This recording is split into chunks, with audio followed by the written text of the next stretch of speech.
Olá, bem-vindos a mais o meu Web Talk Energia with SLCM.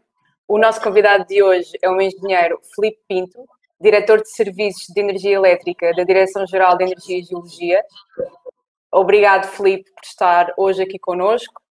Em meu nome pessoal e da Serra Lopes Cortes Martins e Associados, agradecemos a sua disponibilidade para falar hoje aqui um bocadinho sobre o tema do autoconsumo de energia renovável.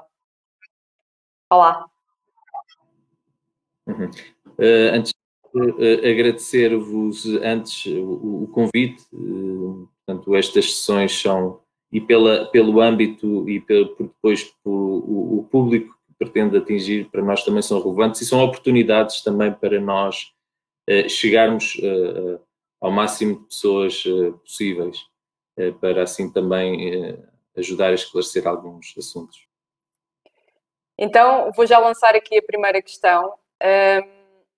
Embora o engenheiro Filipe esteja há pouco tempo no cargo, desde novembro de 2020, ainda assim aceitou aqui o nosso desafio. E aquilo que eu começo por perguntar é como é que tem corrido este primeiro ano da aplicação do Decreto-Lei 162 de 2019. Ou seja, o Decreto-Lei foi aprovado no final do ano de 2019, entrou em vigor no início de 2020, veio trazer muita novidade aqui ao panorama nacional relativamente ao autoconsumo, nomeadamente trouxe a figura dos autoconsumidores coletivos, trouxe a figura da comunidade de energia elétrica e colocou também muita pressão do lado da DGEC que, já que compete à DGEC operacionalizar todo o portal e também, enfim, é responsável pelo licenciamento na parte do autoconsumo. Por isso, aqui a minha pergunta de arranque é qual é o balanço que a DGEC faz deste primeiro ano, que infelizmente acabou por ser um ano, já era desafiante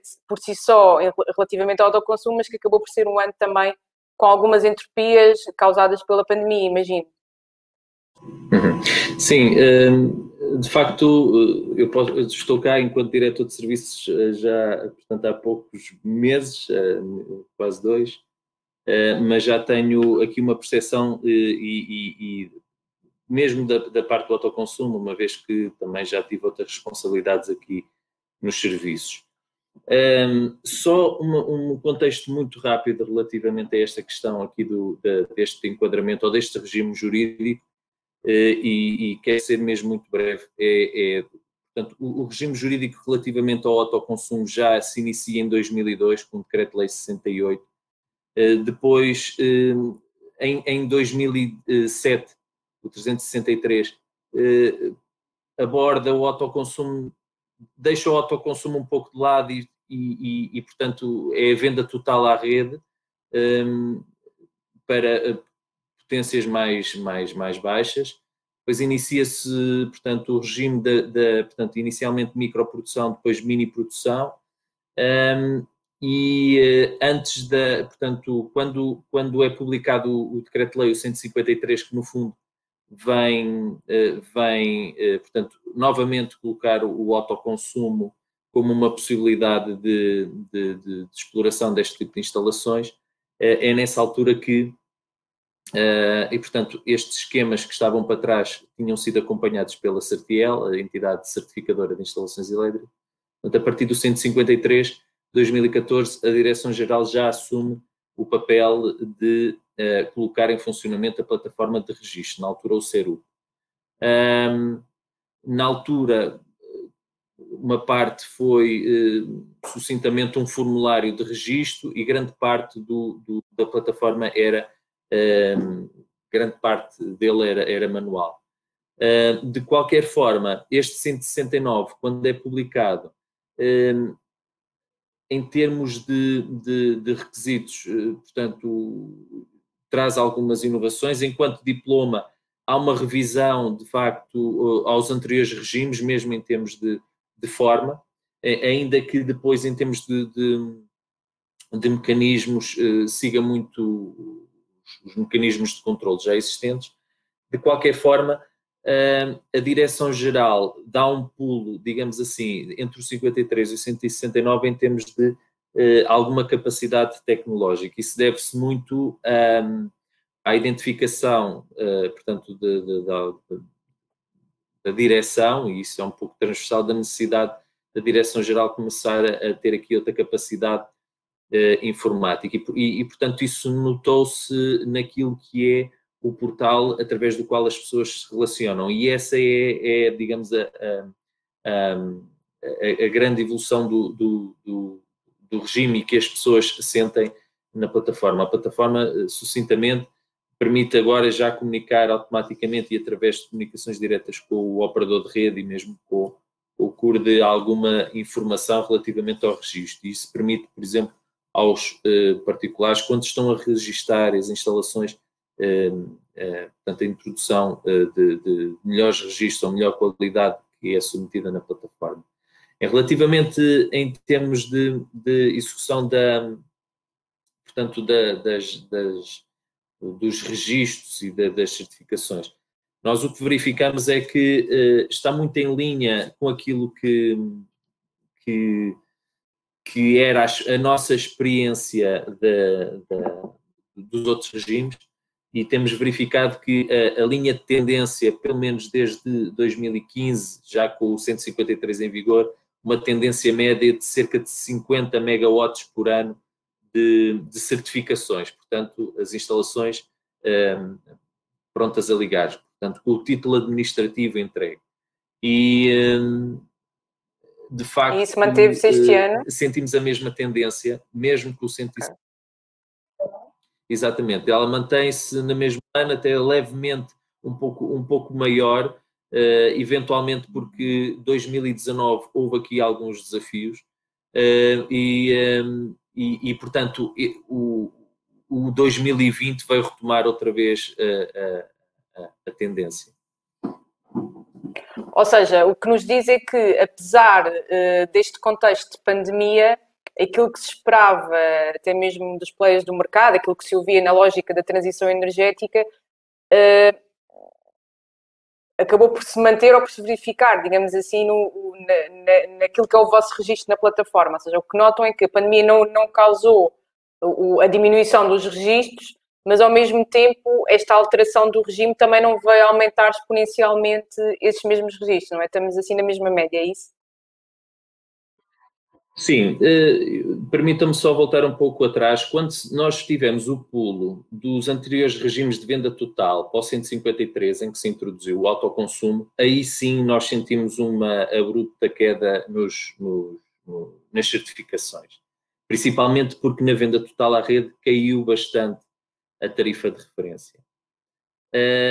Depois começámos a sentir no 153 gradualmente, e talvez no primeiro, segundo ano, um ligeiro incremento, e depois nos anos seguintes a tendência dos 50 megawatts por ano.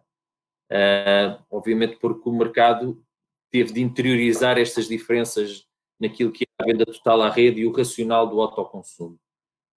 Desde então, portanto, a linha de tendência de licenciamento mantém-se nas certificações exatamente o mesmo.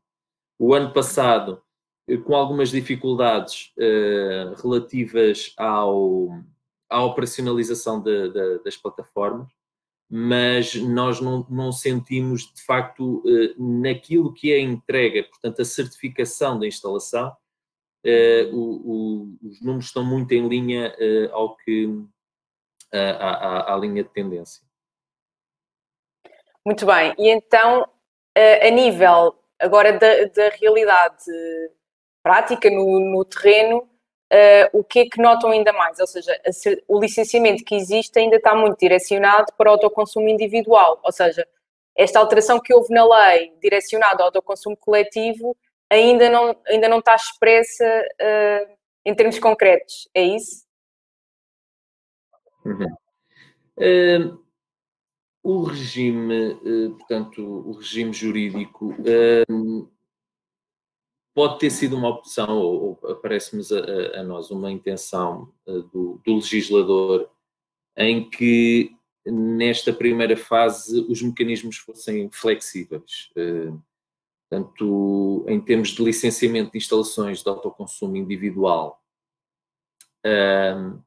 portanto, os mecanismos de controlo, portanto, os prazos, portanto, isto já está muito sedimentado na realidade das entidades. mesmo a concepção de uma instalação de autoconsumo para uma instalação de consumo, portanto, é fácil de entender e de alguma forma, portanto, é fácil de conceber. Esta realidade dos autoconsumos coletivos e das comunidades energéticas dão aqui portanto, voltam a desequilibrar aqui o sistema no sentido de criam aqui uma situação, uma nova realidade.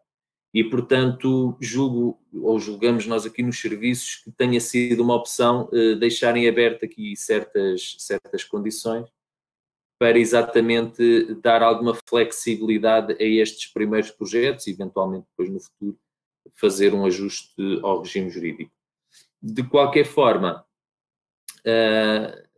os mecanismos que existem, ou aquilo que fica expresso no regime jurídico,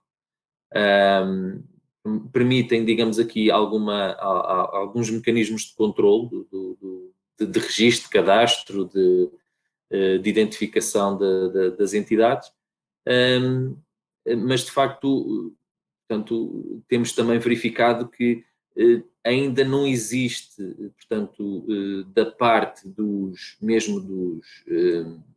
uma forma geral, da parte dos promotores, projetos colocados em prática. Existem muitas ideias, existem reuniões que a Direção-Geral tem vindo a promover e tem vindo a realizar com os promotores no sentido de esclarecer e identificar como se podem resolver aqui algumas questões específicas, mas, portanto, continuamos a não sentir da parte dos promotores a concretização desses projetos. Temos, se calhar, um caso ou outro particular que estará mesmo portanto, numa fase final, mas não verificamos ainda do mercado uma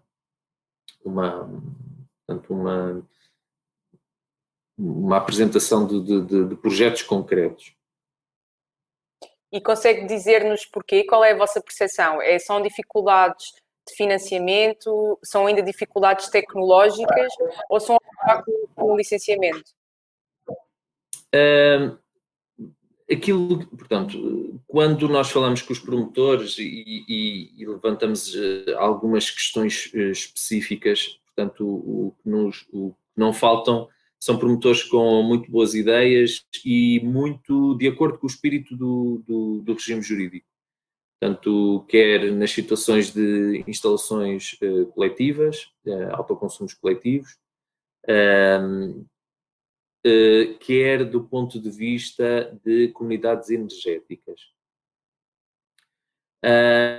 Aquilo que verificamos é que há algumas dificuldades depois que são um pouco externas ao regime jurídico que não as abordamos depois profundamente, mas de facto algumas sentimos nós que têm a ver com algumas questões de financiamento, principalmente nas questões das SED,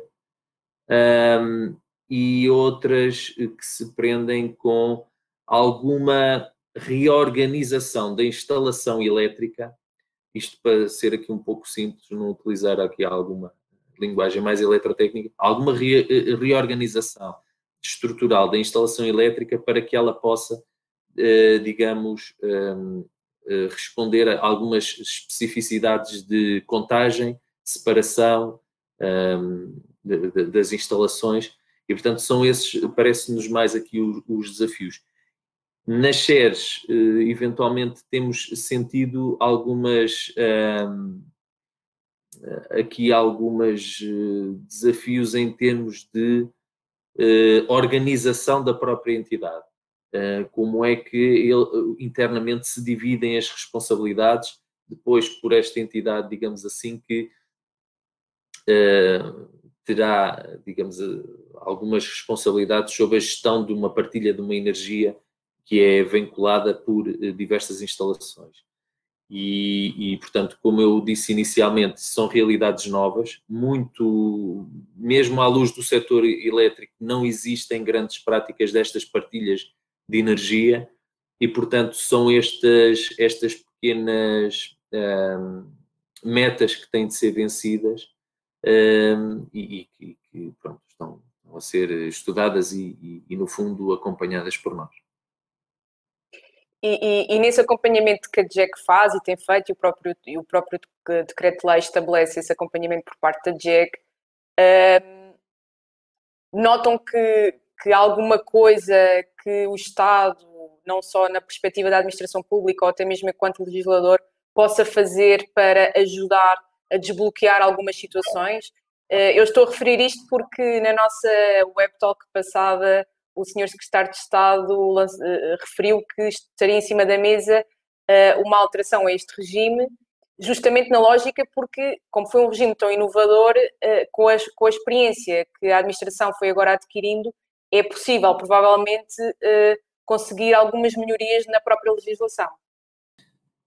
Sim, o que nós verificamos já é um conjunto de situações que é possível analisar no sentido de melhorar alguns mecanismos, mas e por isso é que realizamos estas reuniões com os promotores, e porque nós somos uma equipa relativamente pequena e, portanto, todo o tempo que reservamos temos de os focar muito bem naquilo que é a execução das políticas públicas e, portanto, todo esse tempo, tanto que atribuímos e que entendemos como investimento no sentido de esclarecer os promotores, também tem um ganho para nós no sentido de obter algumas informações sobre as arestas que eventualmente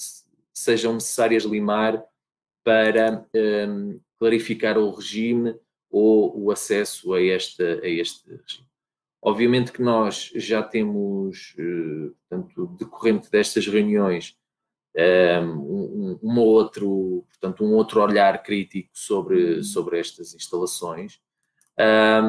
Ainda temos aqui algumas questões, mesmo em termos de sistema informático, que é outro pulo de desenvolvimento, também temos de ajustar a plataforma, ainda que não estejamos a fazer depender dele a aceitação, obviamente, destes projetos, mas de qualquer forma já temos aqui outra capacidade de analisar as questões que eventualmente estejam a limitar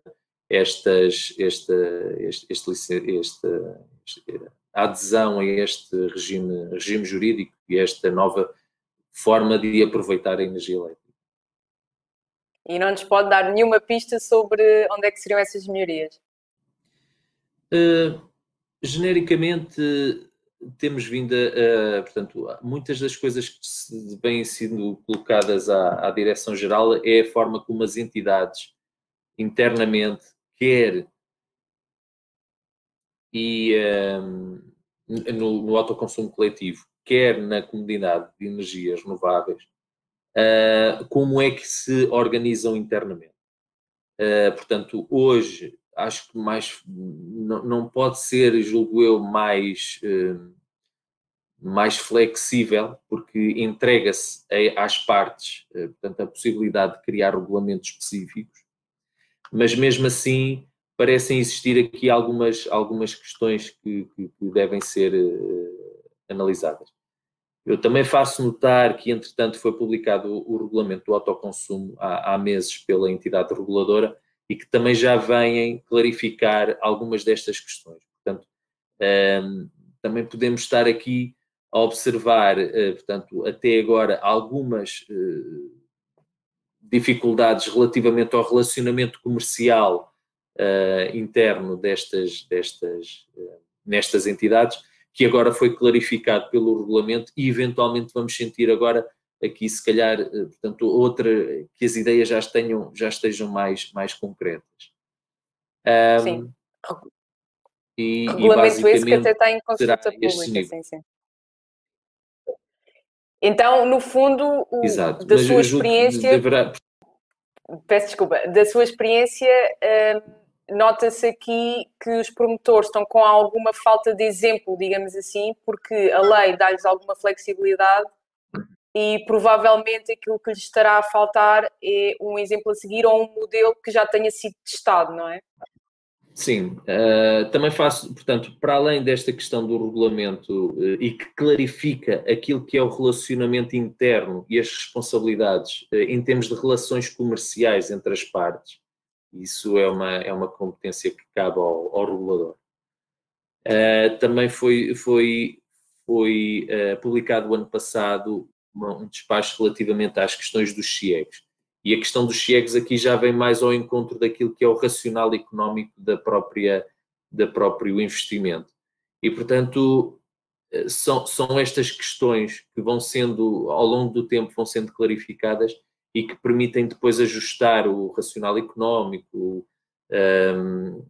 a solução técnica àquilo que é as necessidades naquele local. E, portanto, nós sentimos que 2019, até porque já temos uma situação muito com intenções muito fortes, no sentido de um projeto, portanto, já uma ideia que já é concreta. Eventualmente 2019 já assistiremos aqui a algumas experiências concretas, registros e que se consubstanciem em instalações. É isso que temos vindo a sentir. Queria também perguntar-lhe, agora, relativamente à realidade existente e daquilo que é o vosso conhecimento enquanto entidade licenciadora, de qual é a natureza das instalações do autoconsumo? A pergunta é porque ultimamente fala-se muito em evolução tecnológica, em combinação de fontes ou até mesmo no armazenamento, mas tanto quanto nos é possível saber, a grande fonte que impera, digamos assim, que é a mais escolhida pelos autoconsumidores, continua a ser o fotovoltaico. É também a vossa visão? Portanto, isso é o que nós observamos. É um facto que, desde sempre, o regime de licenciamento sempre houve uma grande tendência do solar, por diversas razões. Desde o início, principalmente dos regimes de 2007, da venda total de energia à rede, que se alicerçava em tarifas de referência, em que basicamente existia uma tarifa e depois, consoante a fonte energética, ela diminuiria e de alguma forma incentivava ou desincentivava determinadas fontes. A solução do solar sempre foi a mais portanto, favorecida. Com o descida, portanto, depois do 153 e nos regimes do autoconsumo, o que se verifica era que era a solução que, em termos de investimento, era portanto, a solução mais economicamente mais vantajosa para este tipo de projetos. E é isso que continuamos a observar. Ainda que, portanto, aqui principalmente, e falo do autoconsumo, seja, obviamente, a fonte que exista predominantemente nos registros ainda hoje, estivemos a ver, portanto, existe portanto, o ano passado, uma solução de eólica, mas uma questão mesmo muito pontual. Relativamente vou dizer, utilizar, portanto, o termo de hibridação ou mistura de tecnologias, aquilo que temos, não temos sentido ainda muito, que é o autoconsumo, mais uma vez porque estará relacionado certamente com o investimento inicial a depois aquilo que é o racional económico. E, portanto, eventualmente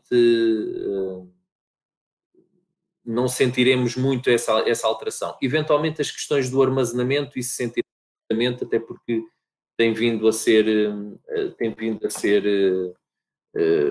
sentido nos licenciamentos. Mas alterações de tecnologias, nem por isso.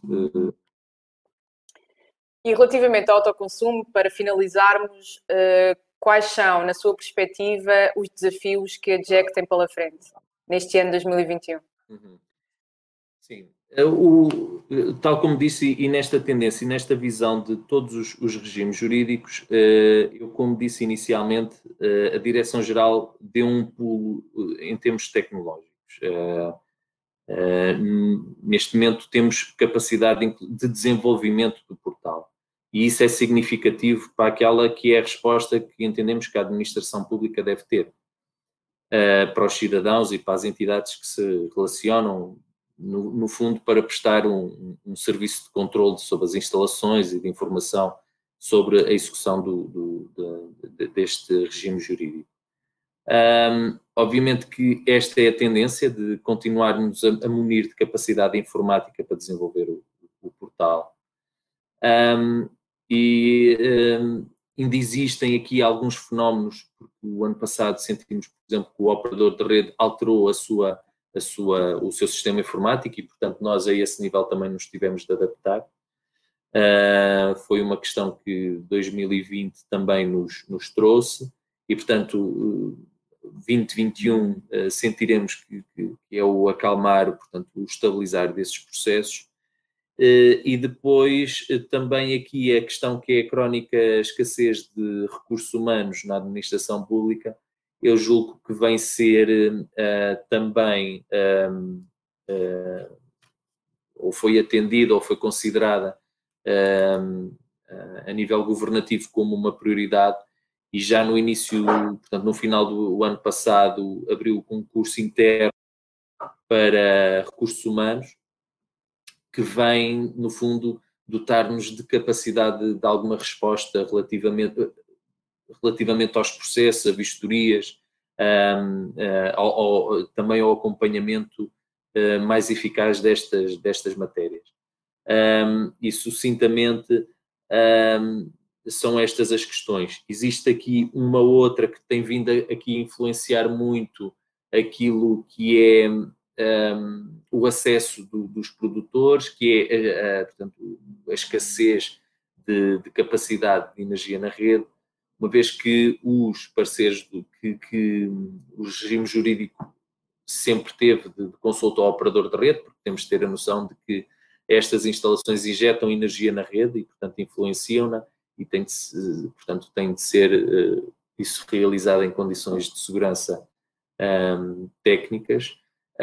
Portanto, esse parecer tem vindo agora, portanto, a ser sujeito não só ao operador da rede de distribuição, onde tipicamente estas instalações são ligadas, mas também à rede nacional de transporte. Portanto, ao operador da rede de transporte, uma vez que é a entidade que é responsável pela segurança global do sistema. E, portanto, este fenómeno também aqui da capacidade, portanto, também é um tema que influenciará este ano de 2021. De qualquer forma, a nossa perspectiva é que o regime continue com estas tendências.